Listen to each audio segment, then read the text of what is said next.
तर तपाईहरुलाई के आरोप पनि लागेको छ भन्दाखेरि जब त्यहाँबाट तपाईले बालबालिकाको रेस्क्यु गर्नुभयो एकदमै क्रूर शैलीमा अपहरण शैलीमा चाहिँ त्यहाँबाट बालबालिका निकालियो यो चाहिँ पारा ठिक भएन भनेर सामाजिक सञ्जालतिर धेरैले विश्लेषण गरिरहेको छ। किन त्यसो गर्नुभयो तपाईहरुले? र अब त्यो केही कुराहरू चाहिँ त्यो गर्दाखेरि अब हामीले उद्धार गर्ने बेलामा सजगता अप्नाउँदै पनि केही कमी कमजोरीहरू चाहिँ हुन सक्छन् हैन। हजुर, जस्तो अब अहिले पछिल्लो अवस्था बालबालिका कसरी रहेका छन् र तपाईको अनुसन्धान चाहिँ प्रहरीले एकतर्फी अनुसन्धान गरिरहेको हुन सक्छ। कतिजना बालबालिकाको बाबुआमा भेटिएको छ र उहाँको मानसिक स्थिति के छ अहिले? 5 जना बालिकाहरूको आमा बुवा भएको अवस्था देखिएको छ। 2 जना बालिकाको चाहिँ दुईटै आमा बुवा नभएको अवस्था देखिएको छ। 4 जना बालिकाहरूको मैले सुन्नु अवैध रूपमा चलेको रहेछ संस्थामा हो, त्यो अवैध रूपमा चलेको होइन। पुष्टि अवैध रूपमा भन्दाखेरि तपाईँको यस्तो कुरा छ कि हामीले अवैधै भन्नुभन्दा पनि दर्ता हुने निकायमा होइन अनुमति सञ्चालनको लिएको छैनन् बालगृहले होइन। तर बालगृह सञ्चालनले अनुमति लिनु पर्थ्यो। अनुमति लिने क्रममा उहाँ लगायत केही बालगृहहरू चाहिँ तपाईँको अनुमति नलिकन पनि सञ्चालन भएको अवस्था हो होइन। उहाँले फिर्ता पर्ने अवस्था छैन, जुनसुकै निकायमा गए पनि केसै लडे पनि अदालतै गए पनि होइन। अरूको मैले भने अरू अदालतले कानुनले गर्ने कुरा उहाँको जुन किसिमको सबैले चाहिँ आफ्नो चाहिँ तपाईँको हक अधिकारको कुरा सबैलाई छ नि त। उनले प्रक्रिया नपुरै सञ्चालन गरेको तपाईँले हस्तक्षेप गरेर उद्धार गरिसकेको अवस्था छ। यदि कानुनले उनलाई दोषी देखायो भने अहिलेको परिप्रेक्ष्यमा उनलाई के सजाय हुन सक्छ?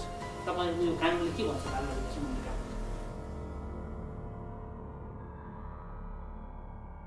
नमस्कार अनि हार्दिक स्वागत छ। तपाईँहरूमा एउटा एक्सक्लुसिभ अन्तर्वार्ता लिएर उपस्थित भएको छौँ। यति बेला हामी राष्ट्रिय बाल अधिकार परिषदमा आइपुगेका छौँ र केही दिन अगाडि जो केयर बाल गृहबाट उद्धार गरेर ल्याइएका बालबालिकाहरूको अवस्था कस्तो छ र यो केस कसरी अगाडि बढिरहेको छ भन्ने विषयवस्तुमा कुराकानी गर्नका लागि राष्ट्रिय बाल अधिकार परिषदका अधिकृत त्यसै गरी सूचना अधिकारी राम बहादुर चन्द हुनुहुन्छ। उहाँसँग विशेष कुराकानी गर्दैछु। सर, यहाँलाई स्वागत गर्न चाहन्छु।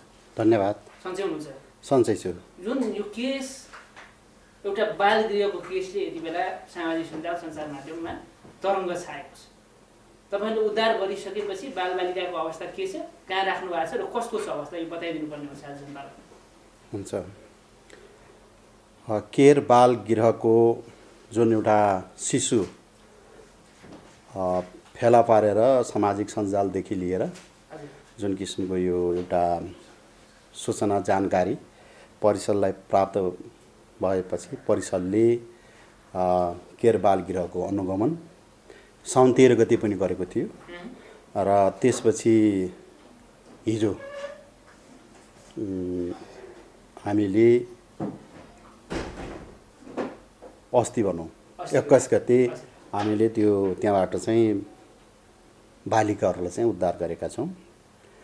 कुरो चाहिँ के भयो भन्नुहुन्छ भने बाल गृहको जुन सञ्चालिका हुनुहुन्छ उहाँले त्यो शिशुको बारेमा पछिल्लो पटकको उहाँहरूकै भनाइबाट चाहिँ झुटो विवरण र गलत नियतका साथ शिशुलाई लिएको र बुझाएको भन्ने कुरा भइसकेपछि जुन हाम्रो प्रचलित बालगृह सम्बन्धी मापदण्ड छ, कानुन छ र त्यसबाहेक सामाजिक सञ्जाल जोले त्यो सूचनालाई प्रचार प्रसार गरेका थिए त्यो सहयोगदेखि लिएर त्यो झुटो बोलेको सन्दर्भमा बालगृहमा भिड त्रासको कुरा एकपट्टि रह्यो भने अर्कोपट्टि त्यहाँ बालिकाहरूलाई स्याहार गर्ने कर्मचारीहरू कुनै पनि कार्य नरहेको अवस्थामा ती बालिकाहरूलाई यस्तो किसिमको एउटा मानसिक र सामाजिक नकारात्मक असर पर्ने अवस्थाबाट बचाउन र केही अनुसन्धानका कुराहरू शङ्कास्पद देखिएको हुनाले वास्तविक यी बालिकाहरू बालगृहमा राख्नुपर्ने अवस्था हुन् कि होइनन् त्यस सम्बन्धी पनि हामीले बालबालिकाको संरक्षण र प्रवर्धनको लागि बुझ्नुपर्ने भएको हुनाले उद्धार गरेर हामीले अस्थायी संरक्षण केन्द्रमा राखेका छौँ र सबै बालिकाहरूको एउटा हामीले एसेसमेन्ट मूल्याङ्कन गरिसकेपछि आमा बुवा भएको बालिकाहरूलाई सम्बन्धित परिवारले पुनर्मिलन गराउँछौँ र केही बालिकाहरूको चाहिँ बाबुआमा नभएको वा थाहा नभएको भन्ने कुरा छ, उहाँहरूलाई चाहिँ हामीले दीर्घकालीन सङ्कटलाई व्यवस्थापन गर्छौँ। नेपाल सरकारले व्यवस्थापन गर्छ। तर तपाईँहरूलाई के आरोप पनि लागेको छ भन्दाखेरि जब त्यहाँबाट तपाईँले बालबालिकाको रेस्क्यु गर्नुभयो, एकदमै क्रूर शैलीमा, अपहरण शैलीमा चाहिँ त्यहाँबाट बालबालिका निकालियो, यो चाहिँ पारा ठिक भएन भनेर सामाजिक सञ्जालतिर धेरैले विश्लेषण गरिरहेको छ। किन त्यसो गर्नुभयो तपाईँहरूले? त्यो नानीहरू एकदमै चिच्याएका छन्, रोएका छन्, उनीहरूको त्यो मस्तिष्कमा, बाल मस्तिष्कमा असर परेन त्यसले? एउटा कुरा, हामीले कुनै पनि बालबालिकासँग प्रत्यक्ष काम गर्दाखेरि बालमैत्री व्यवहार आचरण अपनाउँदै पनि उद्धार गर्नुपर्ने अवस्था आउँछ र बालबालिकाहरूलाई सम्झाउँदा बुझाउँदाखेरि उहाँहरूले बुझ्नु सक्नु भएन भने त्यो बेलामा उहाँहरूकै हकितको लागि हामीले चाहिँ त्यो कदम चाल्नुपर्ने अवस्था सिर्जना हुन्छ र त्यसमा सचेत रहँदै पनि केही बालिकाहरूले त्यसमा असजिलो महसुस गरेको वा उहाँलाई पहिलेदेखि त्यस्तो किसिमको त्यहाँबाट चाहिँ केही यस्तो गर्नुपर्छ भन्ने कुराको पनि सिकाएको हुनसक्छ। किनभने हाम्रो परिषदले पटक पटक यस्ता कुराहरू उद्धार गर्दाखेरि अप्ठ्यारो सिर्जना गर्ने कुराहरू पनि हुन्छन् होइन। त्यसको बावजुद पनि अब हामीले केही छिन बालमैत्री पूर्ण ढङ्गमा हामीले उद्धार गर्न सक्नु पर्थ्यो, तर त्यसो नभइकन केही चाहिँ बालिकाहरूलाई चाहिँ असहज के अरे त्यो बेलामा हुँदाखेरि उहाँहरूले त्यस्तो किसिमको चाहिँ तपाईँले भने जस्तै कुराहरू भएको देखिन्छ। उहाँले बालिकाहरूले रोयो कराउँदैमा चाहिँ सबै कुराहरू चाहिँ अराजकता भयो, सारा कुरा सक्यो भन्ने कुरा होइन, तर बालमैत्री कुराहरू चाहिँ भयो भने प्रवेश गर्दाखेरि अलिकति शान्त तरिकाले होइन, प्रहरी नगएर अरू कोही मान्छेहरू गएर चाहिँ सुटुक्कै त्यहाँनिर सम्झाइ बुझाइ गरेर ल्याउनु पनि सकिन्थ्यो होला होइन र? त्यहाँनिर चाहिँ प्रहरी गएर अलिकति हुल्लङ्गे पारामा धेरै मिडियाहरू प्रहरीहरू कुदेको त्यहाँ चिच्याएको देख्दाखेरि कसको मन रुँदैन होला सर त्यो भिडियो हेर्दाखेरि? भन्नुहोस् त तपाईँ।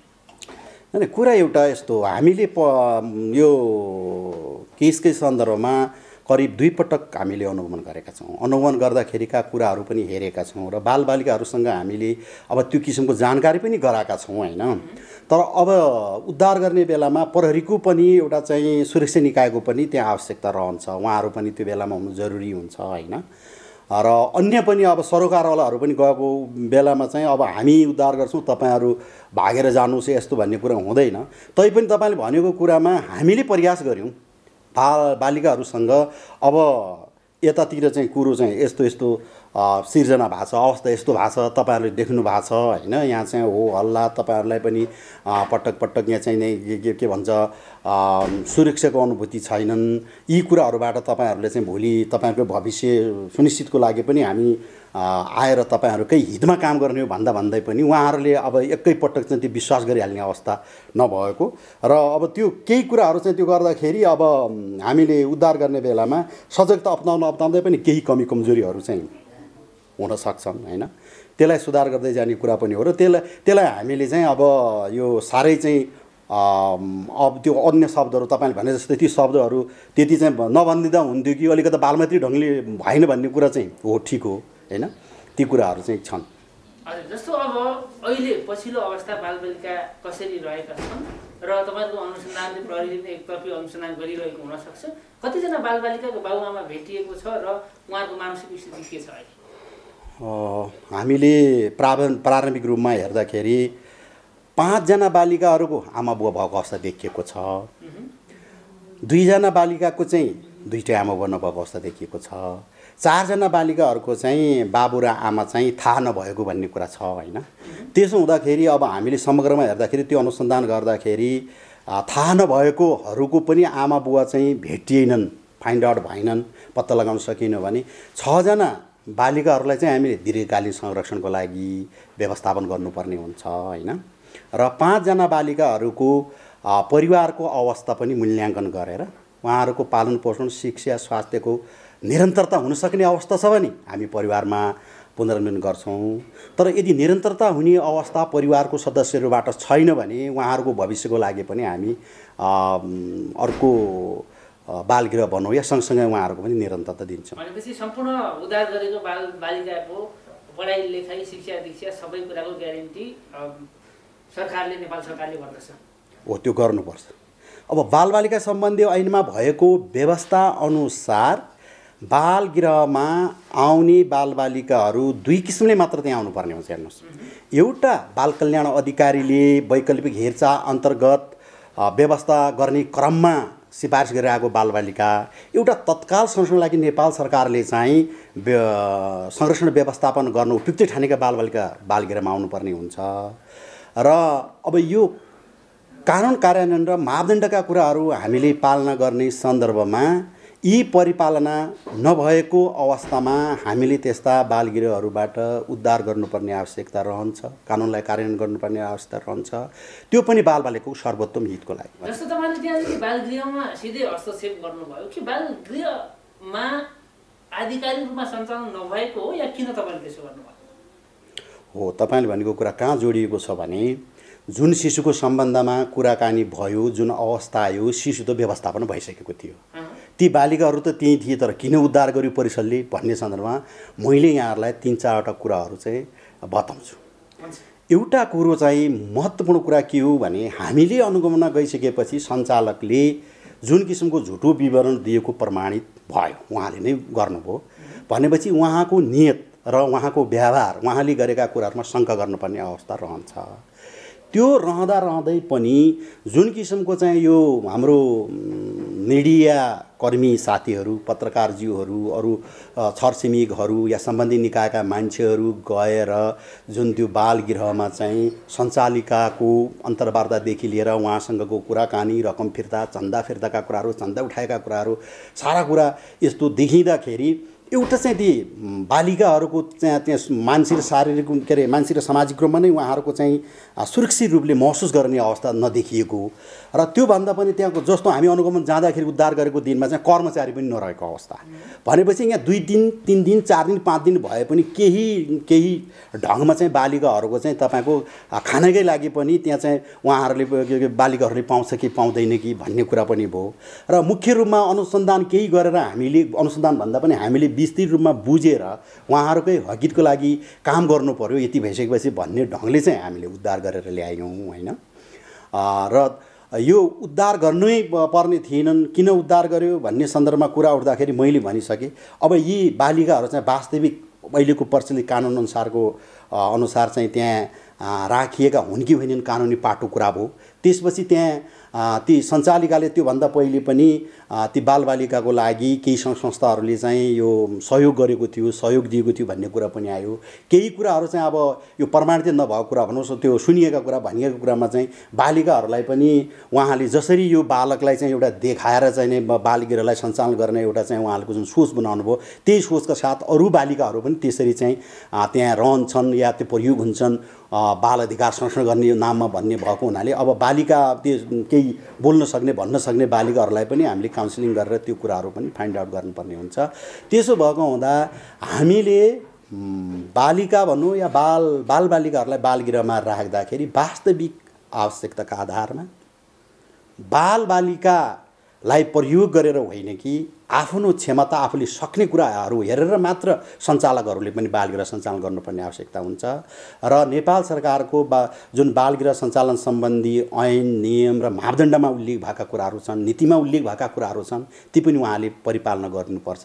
किनभने हामी सबै बालबालिकाकै हितको लागि काम गर्ने कुरा हो। पालना आजको दिनसम्म आउँदा गर्नु भएको छ कि छैन? तपाईहरु समक्ष चाहिँ नेपाल सरकारको मान्यताहरू उहाँले अवलम्बन गर्नु भएको छ कि छैन? यस्तो कुरा हो होइन, उहाँले जुन अहिलेको घटनाको विकसित रूप लिँदासम्म उहाँले गरेन कि भन्ने कुरा हो। हाम्रो त्यो गरेन कि भन्ने कुरा हो। त्यो यो पुरा हामीले यसमा चाहिँ सबै जानकारीहरू प्राप्त गरिसकेपछि यसको चाहिँ निष्कर्ष निस्किन्छ र निस्किसकेपछि पनि अब मैले तपाईँ सुन्नु अवैध रूपमा चलेको रहेछ संस्था हो, त्यो अवैध रूपमा चलेको होइन। पुष्टि अवैध रूपमा भन्दाखेरि तपाईँको यस्तो कुरा छ कि हामीले अवैधै भन्नुभन्दा पनि एउटा नेपाल सरकारको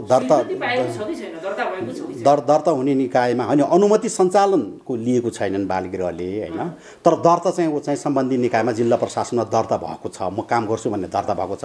तर त्यहाँ दर्ता हुने बित्तिकै संस्थाले कार्यक्रम सञ्चालन गर्न सक्छ, आफ्नो लक्ष्य के अरे उद्देश्य अनुरूप काम गर्न सक्छ होला, तर बालगृह सञ्चालनलाई अनुमति लिनु पर्थ्यो। अनुमति लिने क्रममा उहाँ लगायत केही बालगृहहरू चाहिँ तपाईँको अनुमति नलिकन पनि सञ्चालन भएको अवस्था हो होइन। हामीले यथार्थ विवरण दिने हो। उहाँले कानुन बमोजिम कतिको काम गरेको छ या सजाय पाउनुहुन्छ पाउनुहुन्न या उहाँले चाहिँ त्यो अनुसार गरेको छ कि छैन भन्ने कुरा त्यो कानुनको कुरा हो। तपाईँलाई अर्को कुरा अब एउटा कुरा तपाईँलाई जिज्ञासा होला मैले भनिदिउँ, जस्तो उहाँको उद्धार गरिसक्यो अब चाहिँ नसक्यो भने त्यो बालिकाहरू उहाँले पालन पोषण गर्न फिर्ता हुन्छन् कि भन्ने सन्दर्भमा अब त्यो कुरा चाहिँ उहाँले जस्तो कि राख्नुभयो मैले पालन पोषण गर्न पाउँछु भन्ने कुराहरूमा हो भने अब अन्य व्यवस्था र अन्य कुराहरू र त्यस्तो अवस्था आए बाहेक परिषदले मलाई जहाँसम्म लाग्छ हाम्रो मापदण्डमा 10 सङ्ख्या 10 भन्दा कम छ भने बालगृह सञ्चालन गर्न चाहिँ हामीले अनुमति दिने कुरो रहँदैन, सहमति दिने कुरो रहँदैन। अब 5 जनाका त हामीले भन्यो त्यो आमा बुवा भएका छन्, तर आमा बुवा भएका पनि अहिलेको कानुनले चाहिँ अब यो आइसकेको हुनाले यसलाई चाहिँ हामीले कसरी उहाँलाई चाहिँ सुरक्षित राख्ने या यसलाई चाहिँ व्यवस्थापन गर्ने मिलाउने भन्ने कुरा मात्र हो होइन। तर आमा बुवा भएका बालबालिकाहरू चाहिँ बालगृहमा राख्नु बालबालिका विरुद्धको हिंसा हुन्छ, कानुन विरुद्धको काम कार्य हुने भएको हुनाले 6 जनाको लागि मात्र उहाँले चाहिँ त्यो बालगृह बालिकाहरू लगेर चाहिँ मलाई लाग्छ त्यो कन्टिन्यू गर्न सक्ने अवस्था रहँदैन। भनेपछि उहाँले फिर्ता पर्ने अवस्था छैन, जुनसुकै निकायमा गए पनि केसै लडे पनि अदालतै गए पनि अरूको मैले भने अरू अदालतले कानुनले गर्ने कुरा उहाँको जुन किसिमको सबैले चाहिँ आफ्नो चाहिँ तपाईँको हक अधिकारको कुरा सबैलाई छ नि त, त्यो कुरामा चाहिँ हामीले त्यो कसले के ठान्छ मैले भने अन्यथा अरू निकायबाट या अन्य अवस्थाबाट अन्य प्रमाणहरू जुटाएर त्यो कुराहरू चाहिँ उहाँले गर्न सक्नु अलग कुरा हो। तर बालगृह सञ्चालनको हिसाबले चाहिँ मैले भने 5 जना बालिकाहरू आमा बुवा भएका छन्।